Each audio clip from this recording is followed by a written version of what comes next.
Everyone taken it back when I first migrated to this part of the world and I got introduced to dairy. I remember the first time I ever ate pizza, like clearly, I remember it clearly. I had a stomach ache, but whatever, I didn't think nothing of it. And once I got introduced to dairy for a very long time as a young person between the ages of 11, 12, 13, 14, I would clockwork have stomach aches.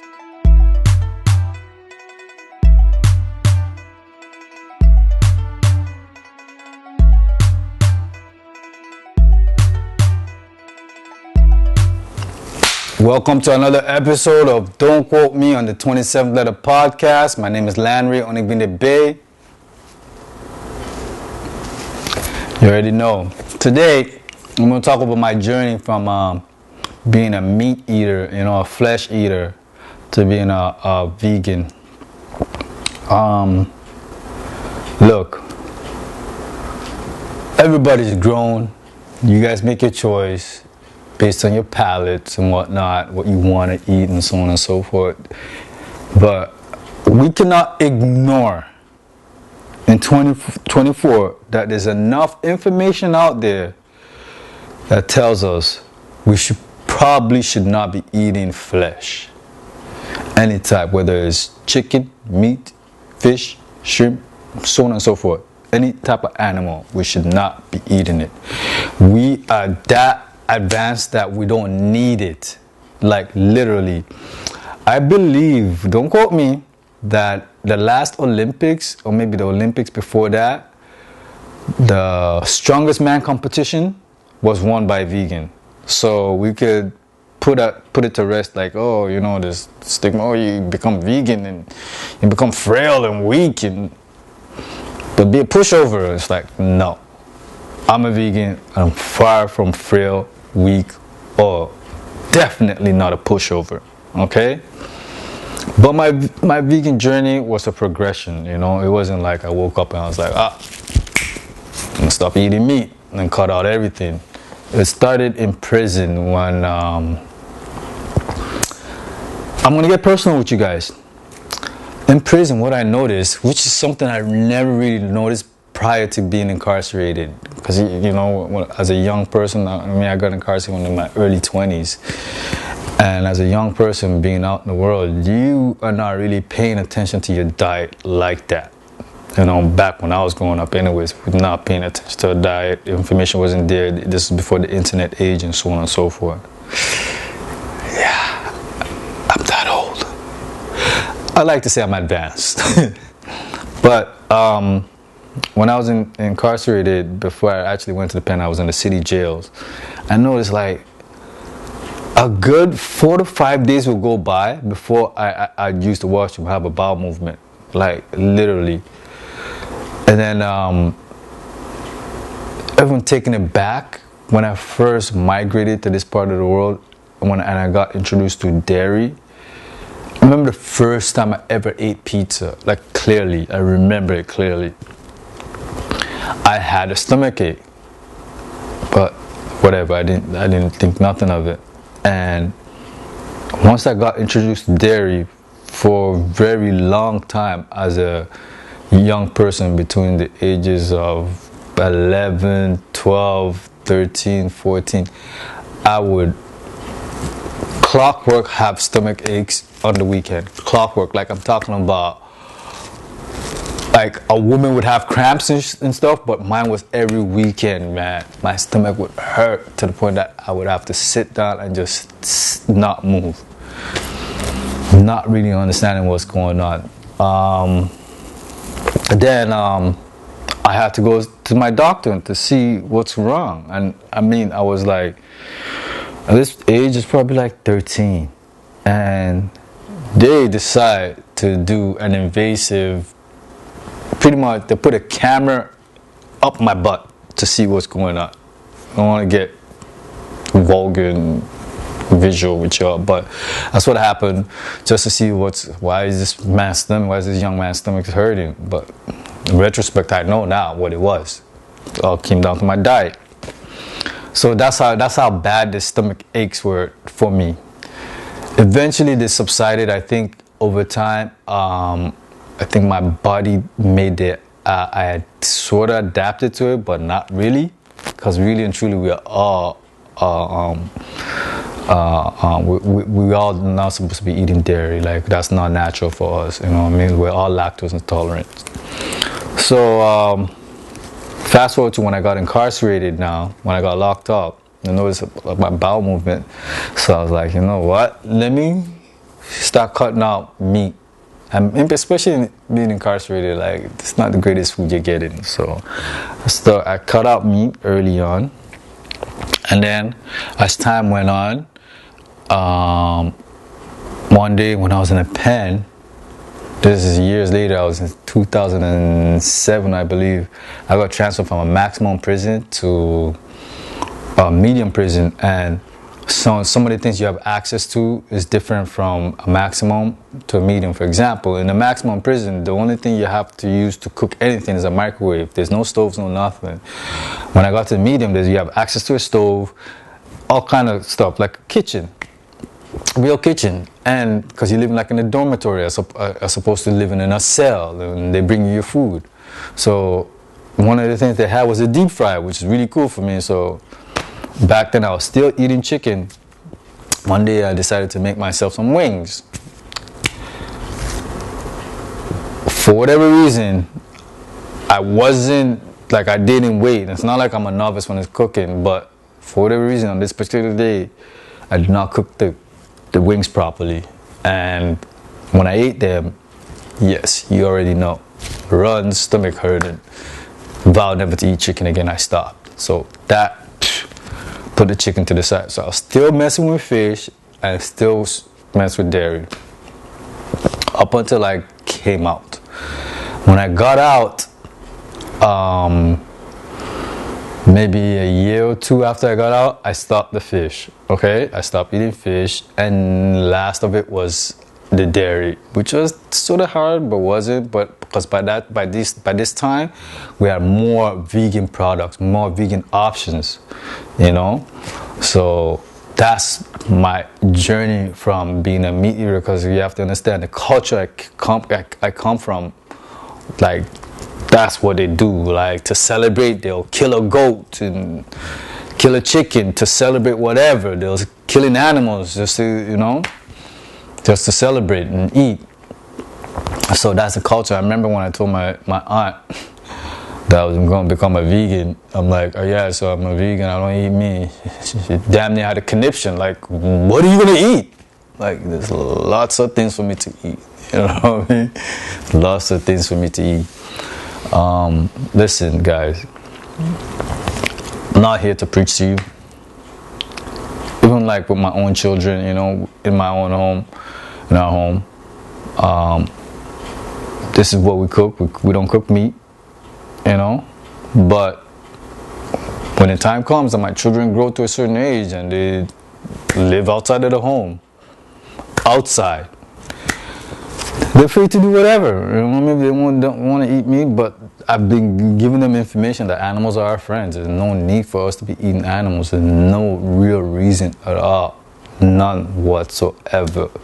We only do it because we're bullies, essentially, that we can't. You know what I mean? Because if the roles were reversed, I'm pretty sure you'd be like, please, let me run into a vegan bear. Let me run into a vegan lion. You don't want nobody eating you, you know what I mean? You want no animals eating you. So I feel like it's only right and that we treat animals this way. Most of these animals are like spiritually are aligned with us as humans, you know. So a lot of times we're consuming beings that are aids, that are there to aid us, you know, not to nourish us. Again, there's plenty of options out here to eat and be healthy without animal flesh, you know. Like, and to be quite clear, I'm not a fanatic like that. So let's say we're out, like when sometimes we travel and Go buy cookies. If you don't find vegan cookies, no big deal. It's no big deal. You know, like, I know for some vegans, it's like, oh, that's a sin. What do you mean? It's gotta be vegan everything. Yes, vegan everything when I'm cooking. Vegan everything when I go out to eat. Yes, I have that option, but there's times where if there isn't a vegan option, does that mean I'm gonna drink milk? No. Does that mean there's options for those? You know what I mean? But sometimes when you want to buy a cookie or something like that and there's no vegan options, here, it's no big deal. It's no big deal. So I think that's where vegans get all fanatical with it. You know, I think when the vegan community to relax, you know. I think one thing about life is whatever change you want to see, you just got to embody it without having it to be always a talking point for you, always trying to preach to people about why you do what you do. You know what I mean? It's important to be healthy, first of all. When you look at the catalyst for sickness, it's your diet. Your diet is a catalyst for a lot of sickness. Now, there are some guys that I grew up with. When I look at them now, I mean, talk about being out of shape, man, oh man. You guys know who you are. I don't want to have to call out no name, but mans are out of shape. You guys been eating nothing but garbage, a whole lot of garbage. I mean, there's one guy, I used to play basketball with him, he was quick. Now I'm like, God damn, could he even dribble a basketball? Like, it's crazy, and I don't know if they see what I see. And it ain't that hard to make that change, to make that choice to get healthy. Am I asking you to stop everything you're eating at once? No, make the progression. You saw the progression. I openly speak of the progression. When I was pretty much 10, the first time I ate pizza, that's when the alarm should have went off. Been like, hey, pay attention to your diet. And I didn't really pay attention to it till my early 20s, to my mid 20s, you know, and really fully paid attention to it to my late 20s, to my early 30s. That's when I really became fully conscious of what I was putting in my body, you know. So it's very important that you guys pay attention to what you're eating. The pharmaceutical company does not want you to pay attention to this. The fast food industry does not want you to pay attention to this. This is why their marketing is top of the line, you know. Now, some of these places have now gone and made the necessary changes to have vegan options, you know. Some of these fast food, a lot of restaurants have vegan options now, unlike before. So you really don't have an excuse anymore to say, you know, I don't know where to start, what to do. Just start one meal at a time. Say, you know what, this meal I'm not going to eat meat. And go from there and see what happens, you know. Now,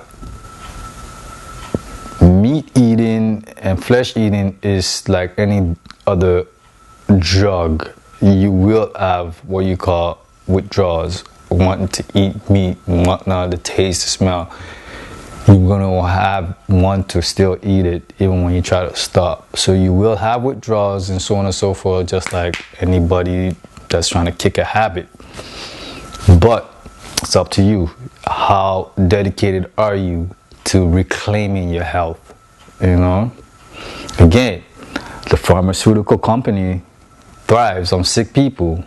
So this is why, again, top of the line commercials are made with, you know, the fast food industry and so on and so forth. And bro, just look out there, man. You know what they're promoting. There's a lot of documentaries that's telling you otherwise about you watch what you're eating. So there's no excuse. There's none whatsoever. In fact, part of what I started to do, one of my endeavors is 5 Principles Cuisines. If you're in Toronto and if you're not familiar with 5 Principles Cuisines, it's a vegan meal prep service that I run online. So, and matter of fact, April 28th coming up, we have our first all-you-can-eat vegan brunch for the season. We've been having brunches, I don't know, since 2021, I believe. We've been doing brunches, or 2020.